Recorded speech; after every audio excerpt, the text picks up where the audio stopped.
Alors, bienvenue à tous, bienvenue à ceux qui nous rejoindront en replay pour ce webinaire Calliope. Nous avons la grande chance d'avoir Marine qui connaît le Calliope et qui va nous parler de ce point qui taraude plusieurs d'entre nous. Marine, je te laisse te présenter. Ok, ça marche.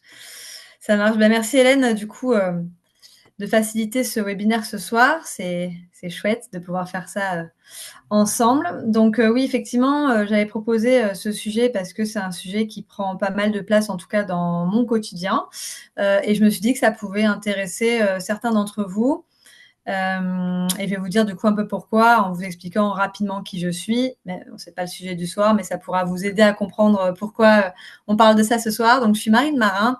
Je suis la fondatrice de Liberty Quest, du coup, qui est un centre de formation au leadership assisté par les chevaux. Et donc, ça fait 7 ans que j'ai cette activité. Et en fait, tout mon parcours professionnel a démarré et continue dans le secteur de la formation professionnelle. Alors, continue pour adultes, hein, de manière générale. Et donc, tout de suite, j'ai été baignée dans la démarche qualité parce que dès la fin de mes études, en fait, j'ai été baignée dans la réforme, on va en parler un petit peu, de 2014. Et donc, j'ai suivi l'évolution, ce qui a été d'une grande aide, hein, honnêtement. Je suis très contente d'avoir ce parcours parce que ça aide aussi pour les évolutions et justement Calliope. Parce que le secteur de la formation professionnelle, je suis bien consciente qu'il est, pour ceux qui ne sont pas forcément de base de ce milieu-là, un peu compliqué, un peu complexe, un peu avec plein de jargon, plein de trucs à comprendre. Et donc, voilà, au bout de plus d'une dizaine d'années, c'est plus facile pour moi de le partager, de l'expliquer, de le vulgariser un peu si besoin. Et donc, ce soir, particulièrement Calliope. Donc, Liberty Quest est certifiée Calliope, mais je suis aussi auditrice Calliope. Donc, auditrice qualité pour les organismes de formation. Et donc, je me suis dit que ça pouvait être bien d'avoir cette double casquette, du coup, pour vous ce soir, en tout cas, de pouvoir vous expliquer les deux points de vue, le point de vue de la dirigeante d'organisme de formation, mais aussi d'auditrice, du coup. Et pouvoir répondre à certaines questions. Je vais vous présenter un peu le programme de ce soir. Et voilà, n'hésitez pas à poser des questions aussi, comme je disais à Hélène, au fur et à mesure des sujets que j'aborde. Moi, ça ne me dérange pas de faire des réponses au milieu de la présentation, ça me va, donc n'hésitez pas. Ça peut être pertinent et cohérent, donc d'écrire dans le chat s'il y a des questions en rapport avec ce que je suis en train de raconter. Et puis, on prendra un temps, de toute façon, à la fin, pour les questions-réponses. Hélène, il me semble. Tout à fait. Ok, parfait. Donc voilà un peu pour qui je suis. Et donc voilà, je pratique les formations assistées par les chevaux. Et on va parler de Calliope, à quoi ça peut vous servir. Et donc le programme un peu de ce soir, ce qu'on va aborder ensemble, en tout cas, dans ce temps qui nous est accordé, c'est déjà de comprendre qu'est-ce que c'est le référentiel Calliope, dans quoi ça s'imbrique, dans quel environnement ça vient exister, à quoi ça sert, à qui ça s'adresse. Et moi, ce que j'aimerais bien, en tout cas mon idéal pour ce webinaire, c'est que vous puissiez vous poser les bonnes questions pour pouvoir ensuite déterminer si c'est quelque chose qui est utile pour vous ou pas, si ça vaut le coup ou pas, si c'est quelque chose qui peut être intéressant ou pas. Parce que voilà, parfois on se dit oui, c'est le Graal et tout, puis peut-être qu'en fait, c'est pas forcément ce dont vous avez envie, besoin et tout. Donc, ça serait chouette pour moi, en tout cas, que vous puissiez avoir au moins les bonnes questions à vous poser et de savoir un peu ce qui peut vous attendre potentiellement si vous rentrez dans une démarche Calliope. Est-ce que ça va pour vous? Est-ce que c'est assez clair déjà ce programme? Est-ce que ça vous va? Bon, on l'avait un petit peu annoncé déjà, mais... Je crois que Ouais, on très n'a bien. qu'une hâte, c'est d'avancer, d'y aller. Allez, bon, ok. Et bien c'est parti alors. Donc la première chose, qu'est-ce que c'est? Le référentiel Calliope.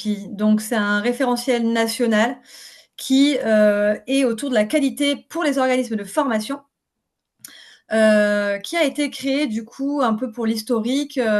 Justement, je vous parlais rapidement tout à l'heure de une réforme 2014. En fait, à partir de ce moment-là, je ne sais pas si ça vous parle, mais en 2014, il y a eu une grosse réforme de la formation professionnelle.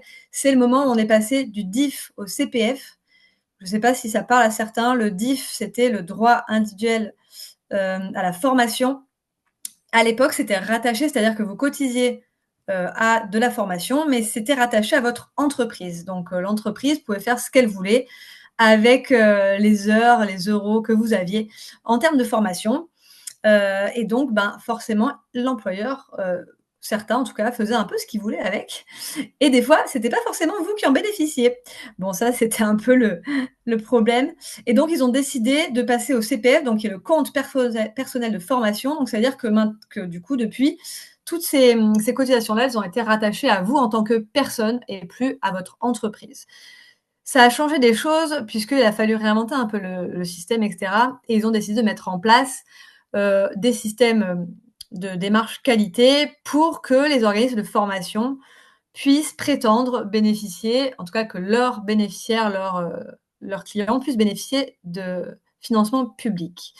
Et donc, ça a commencé avec Datadoc en 2018, qui était et moi j'étais en charge de ce label pour mon premier employeur à l'époque, qui était un référentiel, c'était même pas vraiment un référentiel qualité. Au final, c'était très documentaire. C'était vraiment uniquement certains documents à pondre, à avoir des process, et sur chaque document, il fallait qu'il y ait des mentions bien précises, etc.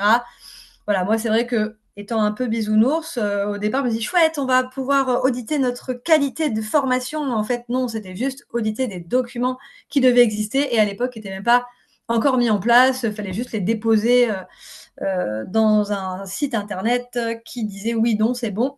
C'était pas très, très fun. Et puis en 2020 est né Calliope, qui est un peu différent et dont on va parler aujourd'hui. Elle a déjà connu des évolutions, ce Calliope, donc ce référentiel-là, puisque depuis mars 2024 est mise en pratique, applicable depuis ce temps-là, la version 9 déjà de Calliope. Et donc, Calliope, en fait, qu'est-ce que c'est? Donc, concrètement, c'est l'idée de pouvoir mettre en avant des process du coup internes aux organismes de formation qui sont basés sur 7 critères et 32 indicateurs qu'on va pas détailler aujourd'hui parce que on n'aura pas, c'est pas le sujet, on n'aura pas le temps. Mais en gros, en fait, ça part du démarrage de toutes les informations qui sont disponibles pour des personnes intéressées par des formations, donc assez précisément, jusqu'à tout le parcours en fait de formation, jusqu'à la satisfaction, la démarche d'amélioration continue, la veille, etc. Et donc, ces indicateurs sont là pour voir que on a bien une démarche professionnelle, sérieuse, en tant qu'organisme de formation. Ce sur quoi j'aimerais bien appuyer, c'est que Calliope est une certification qualité qui certifie l'organisme de formation de manière générale et pas une formation précise. Je précise ça aussi pour vous en tant que consommateur de formation, parce que le label Calliope ne vient pas certifier une formation. Il vient certifier l'organisme de formation qui montre que l'organisme a des process qui sont clairs, qui sont validés, mais en aucun cas, du coup, ça s'applique à une formation spécifique. Donc, une formation n'est pas certifiée Calliope. L'organisme de formation, lui, l'est dans sa globalité. La certification Calliope, du coup, elle vient valider des process et donc elle vient pas juger du contenu de la formation. Ça, c'était un peu frustrant aussi pour moi au départ, dans mon jeune parcours au démarrage, parce que je pensais qu'on allait vraiment voir si on faisait vraiment de la pédagogie incroyable et tout ça. Donc, il y a des choses qui viennent comme preuve, entre guillemets, sur certains indicateurs, comme comment on engage, comment on fait des améliorations continues, des innovations, même par rapport à la veille pédagogique, etc. Mais en fait, les auditeurs, nous, on n'est pas là on n'a pas des compétences de toutes les formations et tous les sujets possibles. Donc, évidemment qu'on ne peut pas forcément juger, et on n'est pas là pour ça, du contenu vraiment de la formation. Par contre, ce qu'on va voir, c'est est-ce qu'il existe, est-ce qu'il est pertinent par rapport au programme, etc. Et dans le cas où les organismes de formation proposent des formations qui sont, elles, certifiées et reconnues par l'État, etc., là, oui, on va s'appuyer sur un référentiel de France Compétences, etc. Et là, oui, on doit vérifier, bien sûr, que le contenu est conforme à la certification reconnue par l'État. Mais sinon, si c'est des formations d'ordre privé qui n'ont pas de reconnaissance par l'État, on ne va pas forcément devoir mettre des choses en conformité puisque c'est vous qui créez vos formations. Donc voilà, ce que moi j'apprécie dans la démarche qualité, c'est aussi, enfin Calliope, c'est que vous êtes libre de créer vos propres process. C'est-à-dire que en audit, on ne vient pas vous demander des preuves spécifiques, des types de process spécifiques. C'est vous qui êtes libre de les créer en fonction de votre mode de fonctionnement, de vos activités, etc. Nous, on vient voir si vos pratiques, elles répondent à ce qui est attendu en termes d'indicateurs et de souhaits, mais on ne peut pas imposer une manière de faire. Tant que ça prouve ce qu'il faut prouver, on n'a pas de... Donc ça peut être très bien pour ceux qui aiment créer leur process et c'est moins facile pour ceux qui ne savent pas encore vraiment comment le faire. Et voilà. Mais moi, je trouve ça quand même plutôt confortable et aussi ça peut mettre plus de sens du coup dans ce que vous pouvez créer comme démarche, quoi. Voilà. La certification en Calliope, quand vous décidez de vous y pencher, c'est un cycle qui est sur 3 ans. C'est-à-dire que vous allez avoir l'audit initial, puis au bout de 18 mois, l'audit de surveillance, et enfin, si vous le souhaitez, l'audit de renouvellement pour repartir sur un cycle de 3 ans. Pour le temps, la durée des audits, ça va de 1 journée à plusieurs journées. Je vais vous expliquer un peu comment ça se définit. Donc oui, ça peut être 1 journée, puis plusieurs journées, parce qu'avec Calliope, on peut avoir différents périmètres de certification. Donc les actions de formation, les bilans de compétences, les organismes qui font de la VAE, de l'accompagnement à la VAE et les CFA. Donc à qui ça s'adresse déjà Calliope? Donc les organismes de formation qui sont déclarés à la DRETS, donc ça veut dire qu'ils ont un numéro de déclaration d'activité en tant qu'organisme de formation. À partir de ce moment-là, vous pouvez du coup envisager cette démarche qualité.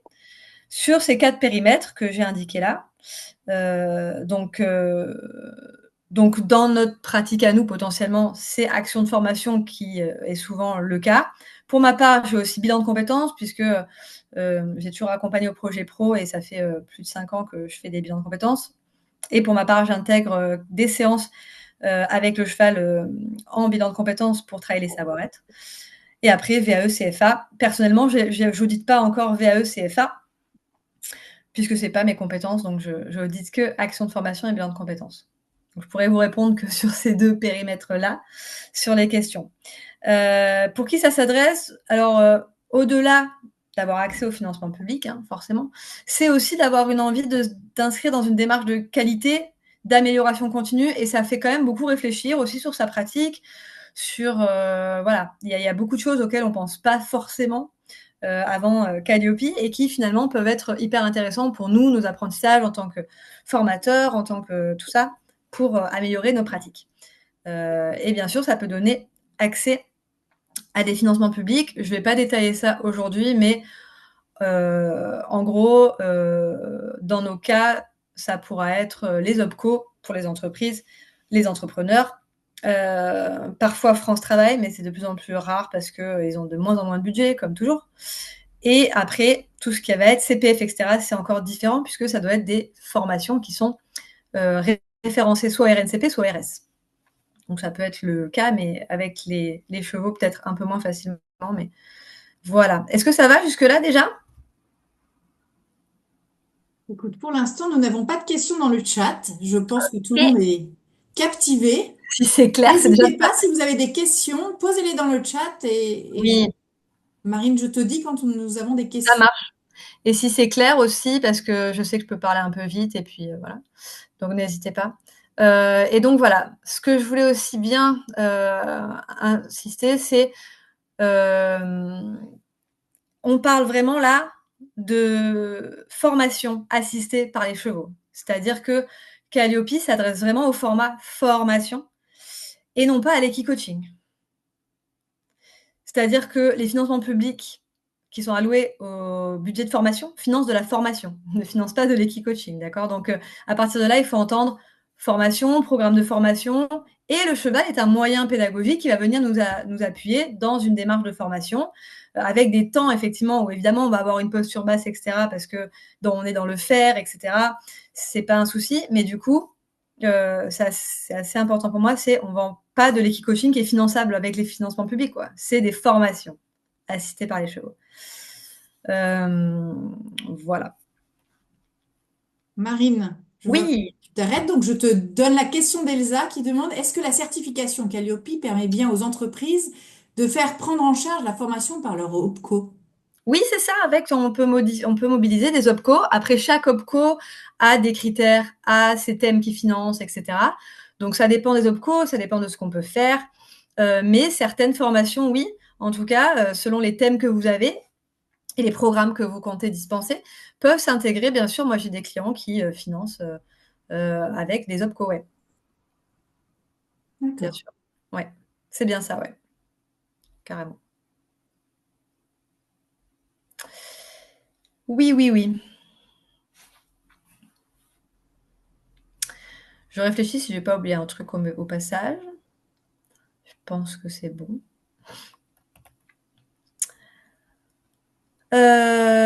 Donc j'ai essayé de vous faire un peu des questionnements sur, est-ce que c'est utile pour moi? Ou les questions à se poser. Donc moi, j'ai envie de vous dire oui, si, vous êtes ou si vous souhaitez devenir donc formateur, donc avec des compétences, pédagogiques.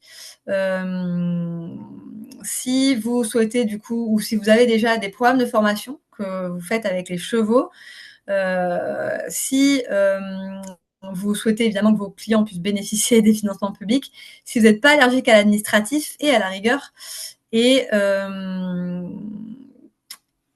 et donc il y a aussi je suis en statut société. Alors, parce qu'il y a deux choses. Il y a des cas où on n'a pas besoin de Calliope, parce que vous pouvez faire appel aussi à du portage administratif pour bénéficier de Calliope. Par exemple, moi, je peux, si je veux, porter quelqu'un qui a des formations et un client qui a besoin de Calliope. Après, évidemment, ça engendre d'autres sujets en termes de respect de la certification, mais vous n'êtes pas obligé en fait d'avoir Calliope vous-même. Donc j'ai envie de dire, il y a aussi un moyen de pouvoir tester, voir si c'est utile ou pour vous, pour vos clients. Il y a d'autres moyens de le faire en portage salarial aussi, des choses comme ça.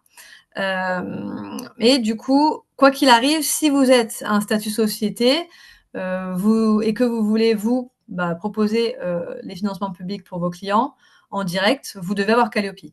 En micro-entreprise, vous pouvez, si vous êtes sous-traitant, du coup, si vous faites appel à quelqu'un pour vous porter, vous n'avez pas forcément vous-même besoin d'avoir la certification Calliope jusqu'à un certain plafond, là, les 77 700 € de chiffre d'affaires.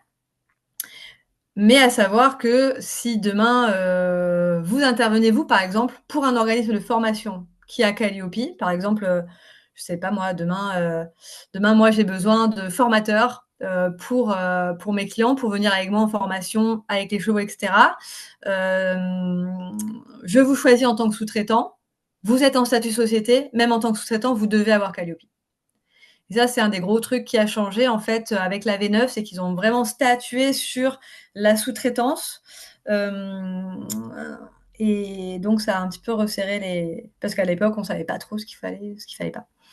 Donc voilà, le statut société, quel qu'il soit, même si vous êtes juste sous-traitant pour un organisme de formation, alors avec chevaux ou sans chevaux d'ailleurs, là on parle chevaux, mais peu importe, si vous êtes à côté de ça aussi formateur en management sur des formations classiques ou je ne sais quoi, et que vous intervenez en tant que sous-traitant, en société, vous devez avoir Calliope aujourd'hui, quoi. Voilà. Est-ce que ça va? Ce qui est un gros changement, Ouais. effectivement. À part les micro-entreprises, voilà. Donc ouais, c'est un gros changement et ils ont aussi statué, oui, donc en fait la V9, voilà, c'est ça que je vous ai pas trop dit tout à l'heure, mais la V9, elle a vraiment posé un cadre sur la sous-traitance, à la fois quand vous êtes sous-traitant et à la fois quand je suis un organisme de formation qui fait appel à de la sous-traitance ou au portage salarial, etc. L'idée, c'est qu'ils disent, en fait, en tant que moi, demain, je demande, enfin, je fais travailler des sous-traitants. Comment est-ce que je garantis qu'ils vont respecter la certification Calliope, en tout cas sur le périmètre qui les concerne? C'est un peu ça l'idée. Et quand je suis sous-traitant, même si moi, j'ai pas de clients en direct qui demandent des financements, mais que j'ai Calliope, que je suis sous-traitant, comment je sais quelle mission et quel périmètre, jusqu'où vont mes missions en termes de process Calliope. Et il faut que le donneur d'ordre soit clair et qu'on ait un contrat clair qui dise tu dois intervenir sur ça, ça, ça, tel et tel process, telle et telle obligation qui font partie de Calliope, etc. Et donc, ça doit être clair des deux côtés. Ça doit être statué, quoi. Voilà. Marine, je te pose une question que Oui, me pose Marie-Isabelle. Quand on oui. est en statut auto-entrepreneur, Calliope n'est pas intéressant. Point d'interrogation. D'accord et pas d'accord. Ça dépend. Alors ça, vraiment, le statut, alors je suis pas du tout, enfin, franchement, je suis pas comptable et tout, et le statut, pour moi, c'est un vrai. Moi, pour vous raconter un peu l'histoire, moi, j'ai commencé en couveuse, 1 an, j'ai fait 5 ans de micro, et j'attaque ma 3e année en société. Le truc à savoir, en tout cas, si on garde notre sujet de Calliope déjà, c'est en micro. En fait, Calliope, il est rattaché à un SIRET. Donc, ça veut dire qu'il n'est pas rattaché à vous en tant que personne. Vous pouvez faire transférer Calliope d'un SIRET à l'autre. Je ne connais pas exactement les modalités parce que ça ne m'est pas encore arrivé personnellement de faire ça, mais peut-être que ça arrivera l'été prochain si je rechange de statut, on verra. Je pourrais vous en dire plus. Mais de ce que j'en sais, si on peut prouver en fait que c'est une véritable continuité, c'est-à-dire que c'est la même boîte, c'est juste une évolution en termes de statut, c'est les mêmes, les mêmes cadres dans les statuts de société, comment c'est rédigé, l'activité et tout, on peut la transférer, la certification. Donc ça, c'est une chose. Après, c'est pas intéressant. Est-ce que tu peux étayer par rapport à quoi tu te demandes financièrement, tu te demandes pour tes clients? C'est quoi le sujet, s'il te plaît? On peut se tutoyer? J'espère. Marie-Isabelle, je te laisse ouvrir ton micro si tu veux bien. Oui, N'oublie pas dans le chat, préciser ta question. Oui, parce que là, je suis en statut auto-entrepreneur et j'ai un numéro d'organisme de formation. Donc, oui. l'idée, c'était de savoir si ça valait le coup, en fait, par rapport au coût de Calliope, qui est quand même conséquent. C'est difficile de te répondre sans connaître ton offre, enfin, parce que par ailleurs, j'accompagne les entrepreneurs aussi, mais c'est difficile de savoir sans savoir à quoi ressemble ton offre, etc. Évidemment, il y a une question à se poser. Après, si tu passes en société, de toute façon, ça va être la même question en fait. C'est pas, pour moi, ça, c'est pas une histoire de statut, c'est une histoire de quels sont tes coûts, quels sont tes tarifs de manière générale. Et pour que ça vaille le coup, ben, peut-être qu'il faut que tu revoies ton offre et c'est OK. Parce que Calliope, c'est un gage, ça prend du temps. C'est clair que pour moi, moi, c'est ce que j'ai fait. J'ai aussi augmenté des tarifs en ayant Calliope parce que bah, c'est clairement un investissement en temps, surtout, en argent aussi, mais en temps. Donc, il faut que ce soit aligné, il faut que ce soit confortable, il faut que ce soit, à mon sens, bah, évidemment, que ce soit rentable pour toi et que ça te paraisse juste. Mais ça, c'est plus un travail sur ton offre, à mon sens, que Calliope en lui-même. Je sais pas si c'est.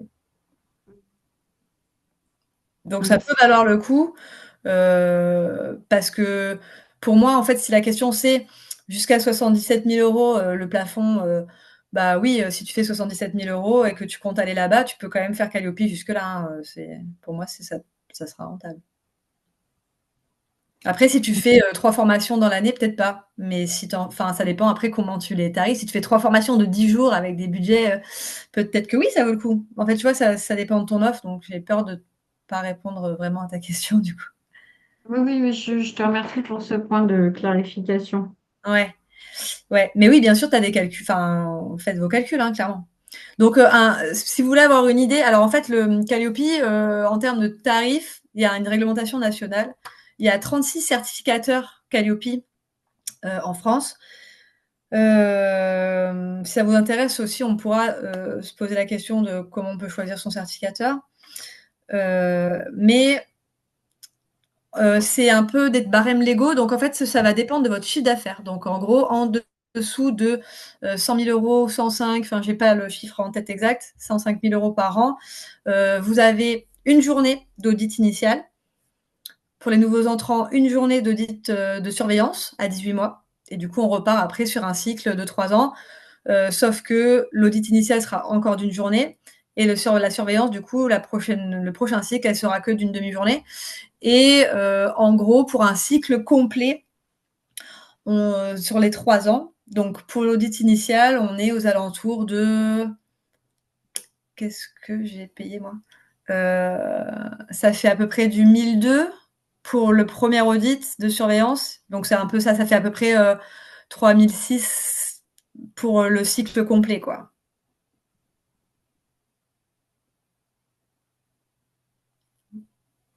Si on est dans ces fourchettes, si on a plus de 105 000, il y a une fourchette où on passe à 1 jour et demi d'audit, etc., etc. Après, ça peut augmenter. Et ça dépend de vos périmètres aussi. Moi, je sais que j'ai fait périmètre action de formation et bilan de compétences sur une journée en tant que nouvel entrant. Voilà. Nouvel entrant, ça veut dire que vous n'avez jamais fait de bilan pédagogique et financier. Il y a d'autres critères après, mais je ne les ai pas. Donc, ça nécessite du temps et de l'argent, Ça cette nécessite du temps. Calliope.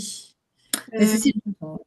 Un petit Tessa nous dit, je pense que ça va être facile de lui répondre, mais peu. nous Oui. dit, c'est possible de nous expliquer comment se faire référencer dans une OPCO? Alors les OPCO, ils ont tous leur process, donc ça va être compliqué, mais il y en a qui demandent à être qu'on soit référencé, il y en a qui demandent pas à ce qu'on soit référencé. En fait, il y a 11 OPCO et les 11, ils ont leurs règles du jeu, quoi. Donc c'est un peu lourdingue. Donc ça, au-delà de Calliope, effectivement, une fois qu'on a Calliope, c'est vrai que ça suffit pas, il faut aussi apprendre toutes les règles du jeu. Des OPCO, ça vient par l'expérience, ou alors si vous faites accompagner. Moi, c'est vrai que j'ai de plus en plus mon réseau qui me dit Marine, tu veux Calliope, vas-y, viens m'aider, s'il te plaît. Mais oui, les OPCO, c'est une vraie question. Donc, il n'y a pas forcément besoin d'être référencé tout le temps. Après, ils ont chacun leurs règles du jeu. Et là, c'est leur site internet, télécharger les docs et s'éplucher tout, quoi. Voilà, tout simplement. Ils sont pas très volontaires en fait, je trouve. Non, ils sont pas faciles à appréhender, on est d'accord. Donc oui, c'est vrai que selon vos dispos, vos temps et tout, ça peut valoir le coup de se faire aider. Après, sur les OPCO, ouais, il y a des ressources qui existent, il y a des moyens de trouver des infos, il y a des moyens pour s'entraider, etc. Mais il y a pas une manip pour tous, hein. Donc, ils ont tous leur desiderata. Ok. Ouais, Merci. tristement, j'ai pas une réponse magique. J'aimerais bien, moi aussi, l'avoir, mais là, je l'ai pas. Non, là, j'ai une OPCO qui m'a demandé de me référencer, donc je pense que je suis très chanceuse. Et, C'est quel OPCO que tu as? mais je sais pas, c'est l'OPCO d'un client que j'ai eu en coaching et qui m'a Et t'as demandé pas le nom de l'OPCO, du coup? d'être référencé. Mais Non, mais c'est pas grave. on n'en a C'était pas si tu encore l'avais en discuté. tête, peut-être que je le connaissais, j'avais une réponse pour toi, mais je prétends pas Je vais voir. les connaître tous par cœur, encore. Merci. Mais ouais. Mais du coup, ouais, ils ont tous leurs souhaits, ces gens-là. Et les budgets changent d'une année à l'autre, les thèmes de formation changent d'une année à l'autre. Marine, tes propos suscitent beaucoup de questions. Oui. Encore une autre question. Merci pour toutes ces infos. Pour bien comprendre l'intérêt de Calliope, tu nous dirais quoi? Bien en tête que c'est un gage de qualité pour les clients entreprises. Y Ouais. a-t-il d'autres intérêts? Euh, Ouais, la gage qualité, c'est le premier. Le deuxième, c'est les financements publics. Après, si tu as que une cible qui sont des particuliers qui payent, entre guillemets, avec leurs propres deniers, va pas sur Calliope, hein. Voilà. Tu peux très bien te faire des process qualité pour toi-même. C'est vraiment, faut quand même que tu aies un public qui ait besoin de ça, quoi. Parce que sinon, oui, honnêtement, c'est pas nécessaire. C'est intéressant pour sa pratique, mais dans ce cas, tu n'es peut-être pas obligé de faire Calliope. Tu peux très bien réfléchir toi à ta pratique, regarder ce qui se fait avec Calliope et prendre ce qui te parle à toi, quoi. Alors, je précise que nous, si on n'a que action de formation, on n'est pas concerné par tous les indicateurs, les 32. Voilà. Si ça peut vous rassurer un peu. Voilà. Mais moi, perso, je me suis fait accompagner pour Calliope. Quand j'ai fait mon audit, en fait, c'est mon certificateur qui m'a demandé de rejoindre leurs équipes parce que j'avais le profil. Et maintenant, du coup, je suis auditrice et j'accompagne aussi à Calliope pour ceux qui ont envie, soit par des audits blancs simplement, soit on fait tout, on crée tout de A à Z. Voilà. Après, il y en a plusieurs, il y a pas mal de personnes qui le font, hein, des auditeurs, qui accompagnent et qui sont fort sympathiques.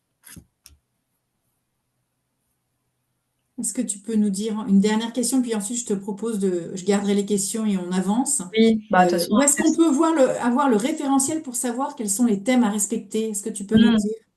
référentiel, c'est facile. Il y a un lien sur le site du gouvernement, je vous l'enverrai si vous voulez, qui parle de Calliope. Et en fait, tu peux télécharger le référentiel. Et donc, le truc, c'est vrai que tout le monde dit qu'il est compliqué, etc. Bon, après, c'est vrai que je suis peut-être moins objective parce que je me le coltine quand même très régulièrement et que ça devient un peu mon meilleur pote et que je connais des indicateurs par cœur et tout. Mais en fait, si on prend vraiment le temps de lire toutes les lignes qui sont dedans, il y a vraiment beaucoup de détails. Et c'est vrai que certains clients que j'ai en audit me disent ah mais je savais pas. Et en fait, quand on reprend, parce que je vous explique aussi tout à l'heure comment ça se passe un peu en audit. On reprend, on regarde et en fait, quand ils relisent, ils voient certains trucs. Donc en gros, les audits Calliope, c'est une journée et en fait, à chaque fois, on prend chaque indicateur et on prend votre process, donc vous nous expliquez votre process, et on prend du coup des preuves qui viennent appuyer ce process qu'on va vérifier. Nous, on prend 2 dossiers en fait qu'on va échantillonner nous-mêmes, les auditeurs, qu'on va choisir, parce que c'est pas vous qui nous dites prenez celui-là, il est parfait. Non, du coup, sinon c'est pas un audit. Donc on prend les 2 dossiers qu'on suit en fait sur tout le long des indicateurs. Et on les passe un par un sur les indicateurs. Voilà. Et donc, vous pouvez avoir effectivement des non-conformités. Ça, c'est le truc qui fait peur à tout le monde. Donc, en fait, en audit, comment on réussit vous pouvez avoir 2 types de non-conformités sur les audits, des majeurs et des mineurs. Les majeurs sont bloquants à la certification, mais on a 3 mois pour les lever. C'est-à-dire, vous avez 1 mois et demi, nous en tout cas dans nos process, chez ActiveCert, vous avez 1 mois et demi pour nous envoyer plan d'action et des preuves associées, que nous, on va passer en revue. Si c'est bon pour nous, on les lève, on passe en comité et après c'est bon. Et sur les non-conformités mineures, là, il n'y a qu'un plan d'action à fournir, pas de preuves, mais vous avez un délai de mise en place de 6 mois au moins, et du coup, ils sont vérifiés ensuite à l'audit de surveillance. Donc voilà, en fait, c'est ça. Après, il y a des histoires, je ne vais pas vous embrouiller, mais 5 non-conformités mineures donnent lieu à une non-conformité majeure. S'il y en a une qu'on retrouve de majeure au prochain audit de surveillance, c'est pas bon. Après, il faut vraiment énormément de choses pour ne pas avoir Calliope. Ça, c'est vrai que pas beaucoup de monde le sait au final, mais il faut quand même y aller très très fort parce que du moment où vous levez les non-conformités, en fait, c'est bon. Donc voilà. Après, oui, c'est sûr que si on démarre l'audit et qu'à chaque truc, il y a 12 non-conformités, on va dire attendez, il y a peut-être un souci, on va devoir faire un audit complémentaire ou des choses comme ça, mais voilà. Je me suis éloignée du sujet, mais. Tu as répondu aux questions et nous t'en remercions. Top. Top, top. Bon, du coup, après, c'est question à se poser si oui, et du coup, c'est le non, si vous n'avez pas spécialement d'attrait pour la formation ou que vous n'avez pas forcément les compétences, et si vous ne voulez pas être organisé de formation, obviously, pas besoin de Calliope. Si vous avez, voilà, si vous voulez vous faire porter administrativement et que vous êtes en micro, vous n'avez pas besoin de Calliope tout de suite. Si vous voulez tester aussi d'abord vos services avant de vous lancer. Si vous êtes mais je me suis trompée, j'ai oublié d'enlever les négations. Si vous n'aimez pas du tout l'administratif et rentrer dans les cases, alors pour vous rassurer quand même, moi je suis quelqu'un qui n'aime pas du tout les règles. Mais bizarrement, les démarches qualité de la formation, je sais pas, je retiens toujours tout très facilement, donc voilà. Mais donc c'est faisable quand même, c'est faisable. C'est pas, ça demande un peu de rigueur. Mais maintenant, il y a plein d'outils qui facilitent aussi. Donc. Voilà, c'était un peu ça que je voulais vous dire sur Calliope. Je n'ai même pas vu le timing, mais je pense que j'étais quand même bien concise. Et voilà, s'il y a des choses que vous vouliez savoir d'autres, n'hésitez pas à me le dire. des choses qui sont peut-être évidentes pour moi et pas pour les autres. On vous invite soit à rédiger vos questions dans le chat ou alors à prendre votre micro pour... Je vais revenir vous regarder parce que je me sens un peu seule avec mon PowerPoint. Salut Marine, bonsoir à tous, c'est Carole. Je suis désolée, j'étais pas là, j'ai pas pu être là pour le début. Est-ce que tu as abordé le sujet de combien ça coûte? Je sais Oui, pas au si c'est une milieu, question. un petit Ok, peu. Ça ça va, coûte, très bien. Super. ouais, un petit peu, ouais. En tout cas, j'ai donné ce que moi je connaissais pour les organismes de formation de moins de 100, plus de 100 000 euros, etc. Parce qu'après, ça va un peu crescendo. Mais... Tu nous as dit que ça coûte de l'argent, effectivement, et puis tu nous as dit que ça coûte du temps. Est-ce que tu Ouais. pourrais nous dire combien de temps de préparation pour l'audit initial, effectivement, la première marche? Ok. Je vais vous faire 2 réponses. La première, c'est ça dépend de si vous êtes issu de la formation, que vous connaissez déjà un petit peu comment ça fonctionne. Par exemple, quand j'étais à temps plein à l'époque pour Datadoc, c'était pas du tout le même travail, et donc j'avais plein d'autres missions à côté. J'avais mis 4 mois pour faire Datadoc. Là, moi, quand j'ai fait Calliope moi-même en étant un peu dedans depuis un moment quand même. Je me suis fait accompagner, donc forcément ça aide parce que ça met des échéances et que on trouve pas, parce que sinon c'est jamais la priorité au bout d'un moment. Mais j'ai fait ça sur 1 mois et demi. Mais voilà, j'ai quand même bien bossé dessus. Donc ça, c'est pour préparer l'audit. Après 1 mois et demi, c'est pas 1 mois et demi à temps plein, attention, hein. mais sinon, ouais, pour le préparer, c'est dur à dire, mais ça dépend de vos forces de travail. Mais ouais, faut s'y prendre un peu à l'avance, quoi. Si vous pensez que vous allez avoir des demandes, surtout pour les financements ou quoi, sachant qu'il faut aussi penser que on planifie l'audit à l'avance. Nous, on vous contacte, les auditeurs, à l'avance. Vous passez votre audit. S'il y a des non-conformités, vous avez 3 mois pour les lever. Bon, plus vite, en général, vous le faites vite parce que vous voulez avoir votre certification. Et après, nous, on a des délais de traitement, de commission, etc. Donc voilà, il y a quand même bien, avant d'avoir votre certificat, pensez bien au moins 2-3 mois avant de pouvoir, en contactant l'organisme certificateur pour qu'il puisse vous trouver une date, le ci, le mi, quoi. Il y a Tessa qui nous dit, j'ai des soucis avec les veilles. Il n'y en a Ouais. jamais qui concernent la formation assistée par le cheval. As-tu des suggestions? Mis à part Oui. supervision et formation diverses en entreprise de mon côté. Ok. Donc tu parles du coup de la veille sur la veille métier? Oui, tout à fait. Bah, les trois, en fait. Sur les 3. Ok, sur les 3. Donc sur la veille, en fait, la première veille, c'est la veille sur le réglementaire. Donc là, c'est vraiment tout ce qui concerne l'organisme de formation, sur la réglementation. Donc là, c'est pour tout le monde pareil. Donc là, du coup, pas trop de sujets. Ça va être justement les évolutions de Calliope. Ça va être les évolutions réglementaires en termes d'organismes, donc NDA, PNDA, les seuils, les machins, les trucs. Pour le deuxième, du coup, on est sur veille métier. Donc là, sur veille métier, on va être théoriquement sur une veille sur les métiers auxquels tu formes. Et donc, en fait, ça dépend, toi, tes formations, elles touchent à quel métier. Est-ce que tu as un titre de ta formation, par exemple? Pardon? Je ne suis pas entendu. Pardon. Parce que j'ai un titre, j'ai fait des formations de cohésion d'équipe, de gestion de conflits, D'accord. des choses classiques.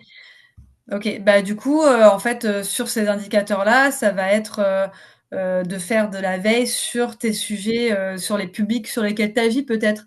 Si c'est des publics managers, c'est sur des sujets de managers. Si c'est sur c'est pas forcément avec le cheval. En fait, tu peux avoir de la veille sur toi, tes compétences de formateur de manière générale et sur tes sujets qui t'intéressent. Et après, avec le cheval, oui, il n'y a pas de veille sur la formation avec les chevaux en tant que tel. Mais ouais. Je me suis permise d'indiquer, Marine, que l'adhésion Sympac, justement, devrait permettre au CDD, Oui, avec notamment les webinaires, tout ce qui est mis à dispo. Et voilà. Exactement, ouais. Les webinaires du Sympac, c'est une excellente manière de valoriser Ouais. le fait que tu fais de la veille sur le métier au travers du Ouais, d'ailleurs, Sympac. c'est ce que moi, je l'ai mis dans mes process. Hein. Oui, oui, oui, Ah oui? oui, oui, moi aussi, avec les formations, les supervisions, enfin, il y a beaucoup de choses qu'on peut Oui, faire. la Et supervision, les ouais, c'est veilles, vrai. je reçois 4-5 emails par jour. Quand je Oui, demande des après, sur informations, les c'est innovations pédagogiques et tout le temps. technologiques, ben ça, du coup, Ah c'est merde. voilà. Après, tu as l'innovation technologique et pédagogique. Là, et en fait, ce qui est un peu différent dans la V9 aussi, c'est que, en plus de faire de la veille, vous devez prouver que vous l'appliquez, que vous la mettez en application. Oui.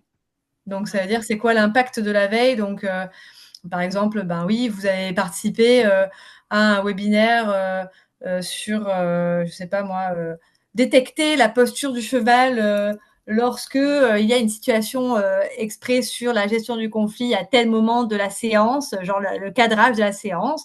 Et ben ça, tu as décidé de comment est-ce que toi ça t'a fait un déclic, tu t'es dit bah, tiens je vais rajouter cette petite question, ce petit doc pour expliquer mieux aussi ça. Bah du coup ça c'est une application et du coup en fait dans les tableaux de veille, ce que je vous invite à faire c'est maintenant d'avoir, enfin il y en a qui font des tableaux de veille et pareil hein, là l'auditeur peut pas demander un tableau de veille mais en tout cas c'est d'avoir en tout cas consigné les actions que vous avez tirées de votre veille. Donc évidemment, chaque veille ne va pas donner lieu à une action. Donc il y aura des veilles qui seront juste de la veille. Vous avez lu des trucs, vous êtes au courant. Et il y a des veilles qui vont déboucher sur des actions. Et donc ça, c'est comment on applique la veille, comment vous l'implémentez. Donc il faut qu'il y en ait un petit peu qui soient faites. Après, il y a des fois où il n'y aura pas de sujet, il n'y aura pas de sujet. Hein, mais bon, selon les auditeurs sur lesquels vous tombez aussi, vous pouvez Alors justement, à propos d'auditeurs, est-ce que tu peux nous dire quel est l'organisme de certification? Est-ce que c'est directement Calliope nous pose la question? Ah, Sandrine qui est certifie. Donc Calliope, du coup, c'est le nom du référentiel. Et ensuite, il y a 36 organismes certificateurs privés donc, qui travaillent au nom de l'État quoi, en France. Donc, il y en a des énormes, il y en a des petits, il y en a des moyens, il y en a des machins. Après, moi, ce que je vous invite à faire, c'est de faire plusieurs devis. Ce qui va vraiment changer, en fait, c'est, vous allez le voir un petit peu dans l'approche, l'organisation, le service client, tout ça. Personnellement, j'avais fait faire 2 devis suite au conseil de celle qui m'a accompagnée. Parce que elle était auditrice pour certains, pas pour d'autres. Elle m'avait donné plusieurs noms. Et en fait, là, par exemple, je suis auditrice chez ActiveCert, du coup, mais je voudrais pas être auditrice partout. J'essaye de choisir que des partenaires qui sont en mode l'audit, c'est vécu comme on veut que ce soit vécu, nous, chez ActiveCert, comme une journée de travail. Alors, on n'a pas le droit de faire de conseil en audit, évidemment, c'est pas la même posture, mais on a envie que ce soit, l'audit en bienveillance, c'est possible, et on n'est pas obligé d'avoir une espèce de posture. Alors bien sûr, on a la neutralité, bien sûr, on a une posture qui reste très cadrée, et on a une posture de recul que moi j'expérimente et que c'était pas du tout ma nature de posture avant, qui est intéressante aussi. Mais du coup, voilà, après. Il faut trouver quelque chose qui vous corresponde par rapport aux auditeurs, quoi. Enfin, aux certificateurs, en tout cas.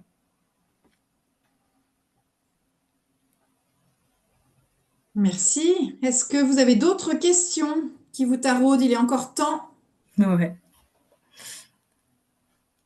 Est-ce que j'ai répondu assez pour les veilles, par contre, parce que j'en parlais de 2, mais il y en a plusieurs.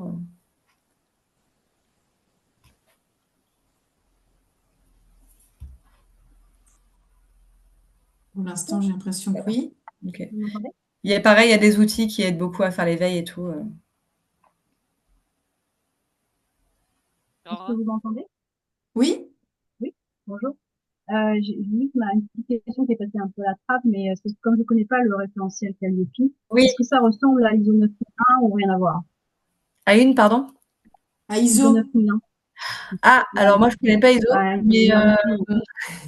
à l'inverse, je connais pas Alors, ISO, je pense que... mais je pourrais pas Moi, te je connais. répondre. Ok. Moi, je D'accord. connais parce que j'ai passé 30 années de ma carrière à travailler dans les certifications qualité dans l'industrie alimentaire. Et donc, j'ai accompagné plein d'usines vers la certification ISO 9001 et vers des certifications de sécurité des aliments. Ça n'a rien à voir. La norme La ISO 22 000 9001 même. est une norme qui vise à la satisfaction client. C'est pour garantir que tu as mis en place tous les process qui te permettent de Oui, démontrer que ton client est content. ok. Alors que Oui, donc toi, Calliope c'était aussi n'a la rien à 22 voir. 000, Patrick, Calliope, j'imagine. ça garantit une traçabilité et une qualité de formation, en fait, on va dire. Voilà. Et le référentiel ISO 9001 est beaucoup, beaucoup plus conséquent, on va dire, que le D'accord. référentiel Calliope, qui reste un. Il n'y a pas beaucoup de questions dans le référentiel Calliope. Pour certains, ils me disent que c'est énorme et tout, mais c'est vrai que si tu dis que ISO, c'est encore un autre niveau, je ne connais pas, mais je veux bien te croire. Ah, les référentiels sécurité des aliments, ISO 22000 ou Ah oui, ça doit être encore. IFS, c'est pas loin de 400 questions, 450 items, quoi. Indicateur, ouais. Là, il y en a Ce que, 32, ça va? ce que nous, on appelle indicateur, en tout cas chez Calliope, ouais, ok. Ouais. D'accord. Indicateur, c'est les chapitres, en fait, c'est ça? Donc, il y a 7 critères, c'est les familles, et à l'intérieur, tu vas trouver 32 indicateurs. Et comme je disais, sur action de formation, on n'est pas concerné par tous, puisqu'il y en a qui concernent uniquement les CFA, par exemple.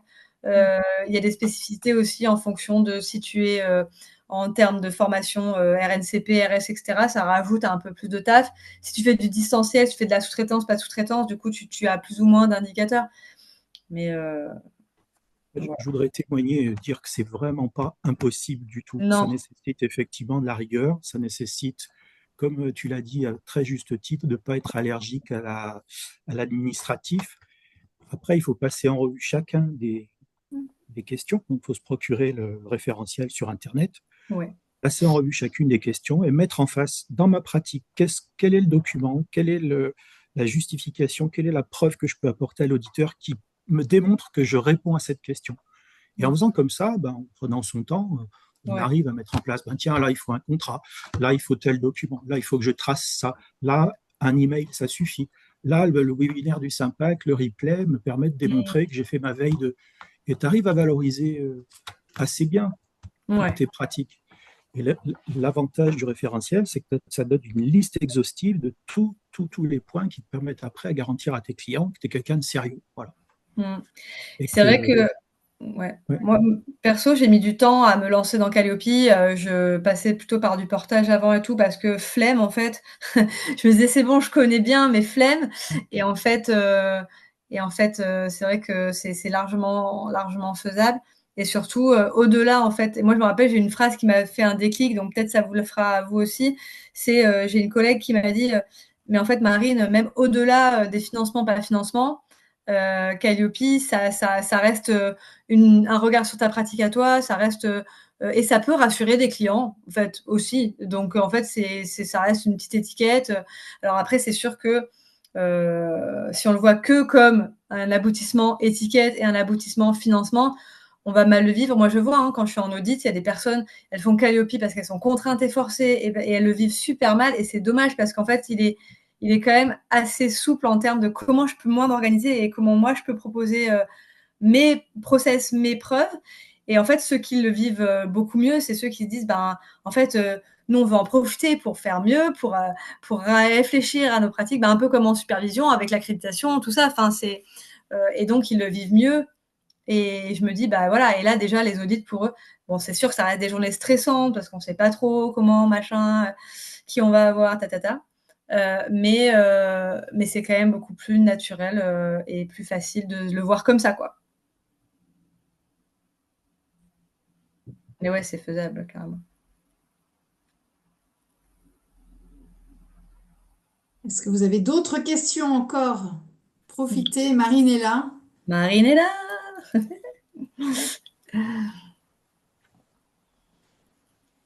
J'ai l'impression que certains dans notre assistance sont déjà passés par Calliope.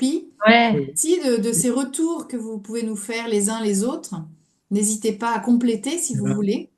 Marine, elle a cité des chiffres en disant combien ça lui coûte. Et donc, il y a plein d'organismes de certification. Et il y en a des moins chers que celui qui a été cité. Et c'est pas hors de prix, en fait. Quand tu compares par rapport à des prestations que tu peux proposer à des clients entreprises qui se financent par des OPCO, l'investissement, tu le retrouves quand même assez vite, je trouve, assez vite. Oui, je suis d'accord avec toi. Par contre, l'investissement en temps, ça, faut pas le négliger, c'est clair. Il faut, comme tu l'as dit, un bon mois de travail en faisant que ça. Alors, ça peut être réparti sur plusieurs mois, mais pour bien organiser tout ton système, tous tes documents et tout ça.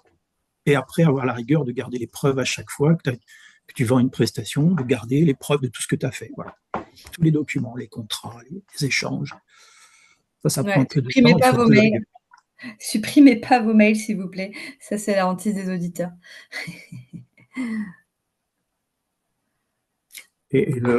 Moi, par exemple, j'ai un organisme de certification qui n'est pas cher du tout, voilà, qui m'a été recommandé par un centre de formation moniteur d'équitation, donc qui connaît le monde du cheval, et qui propose aussi des veilles réglementaires, c'est-à-dire que très régulièrement, il envoie Ouais, des bulletins, des newsletters, des choses comme ça, qui te ouais, ça, permettent de te tenir au courant de toutes les nouveautés réglementaires dans le domaine de la formation, et c'est toujours intéressant.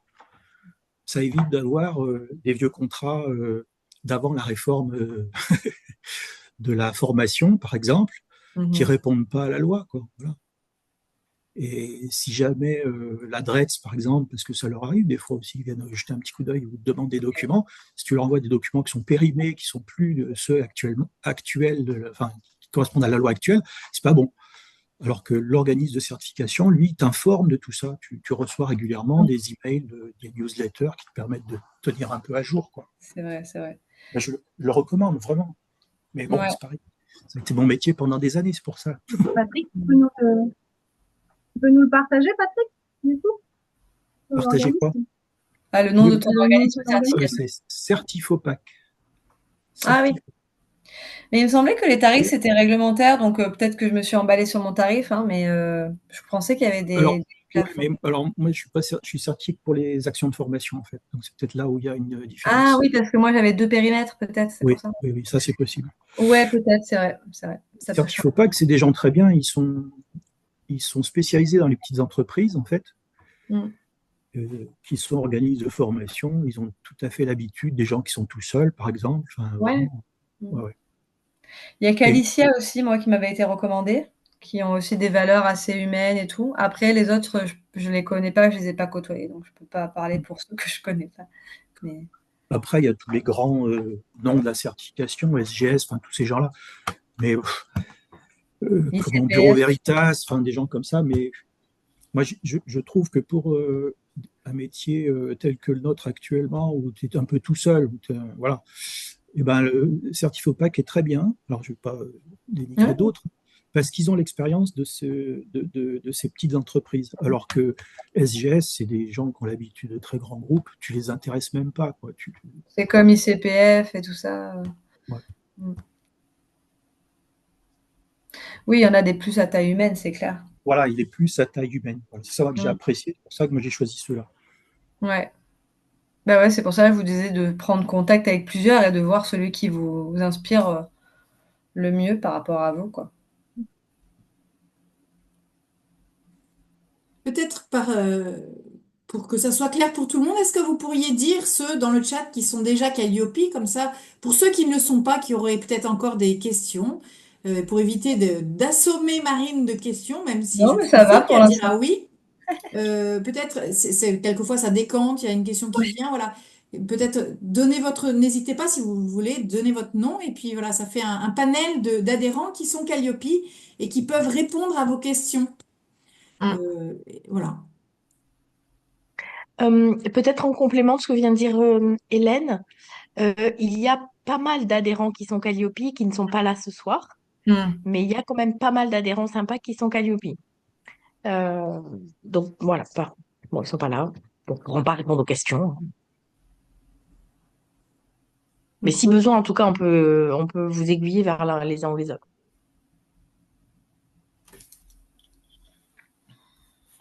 Roselyne, tu nous dis que tu l'as été dans ton précédent métier.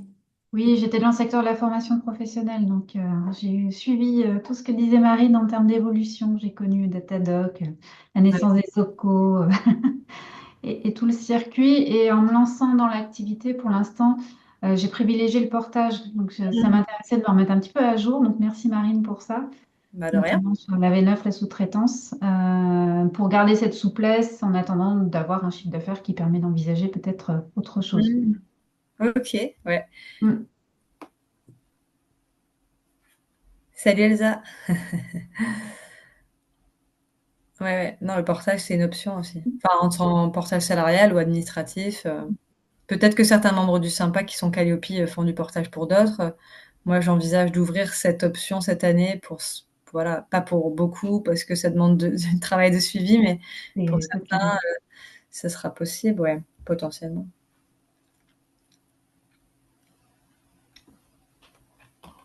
Alors, est-ce que vous avez une ou deux dernières questions?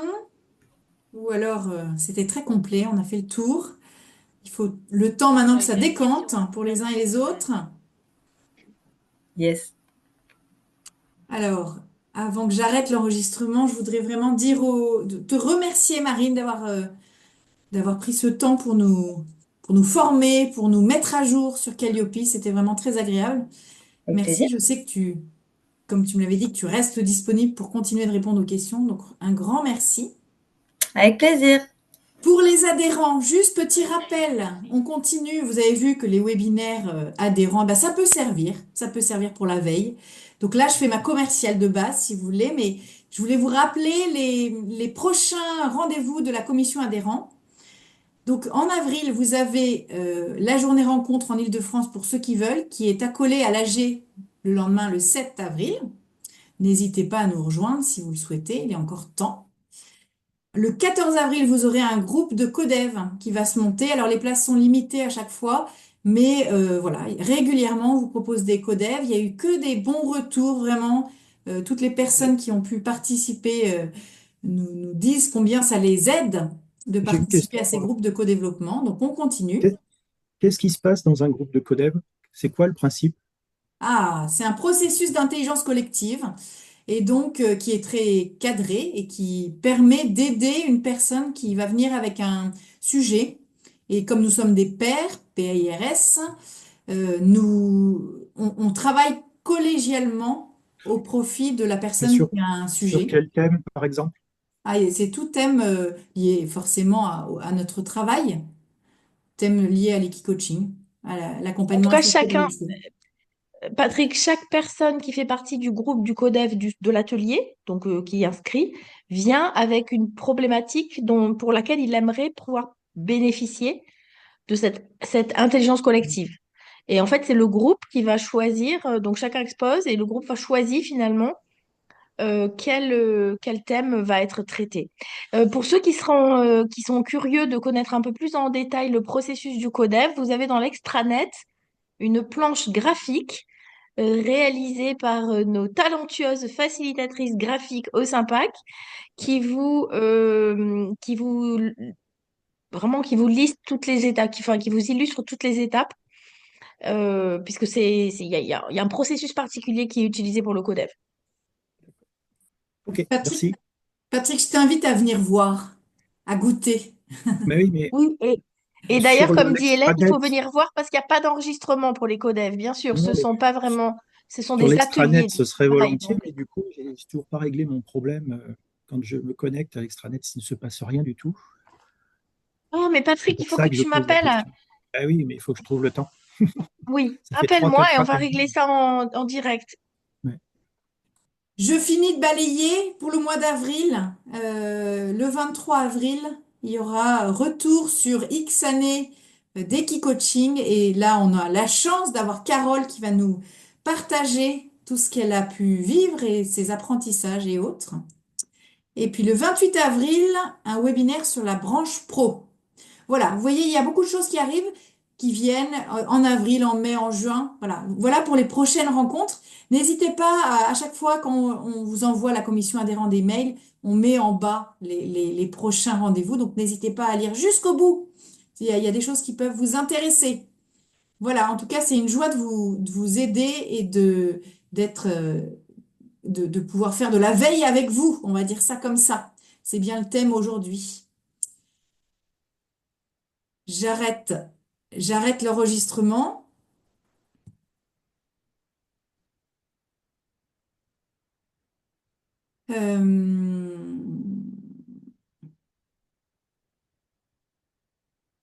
Carole, où est-ce qu'on arrête l'enregistrement? J'ai plus mon bouton. En haut, Maintenant. Ah oui, complètement en haut, voilà. en haut. Voilà, voilà, Voilà. voilà.